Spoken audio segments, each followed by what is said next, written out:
Praise the lord. ఈరోజు దేవుని వాగ్దానం నిర్గమకాండం 14:13 భయపడుకుడి, యెహోవా మీకు నేడు కలుగజే రక్షణను మీరు ఓరక నిల్చుండి చూడుడి. ప్రియజనమా, మన జీవితంలో ఎదురయ్యే సమస్యలు లేదా సవాళ్ళను చూసి మనం దిక్కుతోచని స్థితిలో ఉన్నప్పుడు ఆందోళన చెందడం సహజం. కానీ మన ప్రభువైన యేసుక్రీస్తు మనకిస్తున్న వాగ్దానం ఏమిటంటే, భయపడుకుడి, యెహోవా మీకు నేడు కలుగజే రక్షణను మీరు ఓరక నిల్చుండి చూడుడి.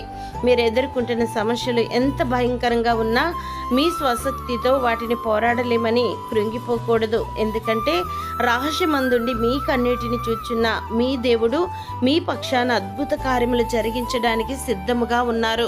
ఆయన మీకు కలుగజే రక్షణను మీరు ఓరక నిల్చుండి చూడడి. అప్పుడు మనుషులు చేయలేని గొప్ప కార్యములను దేవాది దేవుడు తన శక్తితో చేసి మీ శత్రువుల ఎదుట మీకు గొప్ప జయాన్ని అనుగ్రహించి మిమ్మల్ని రక్షించును. దేవుడు మిమ్మల్ని దీవించును గాక. ఆమెన్.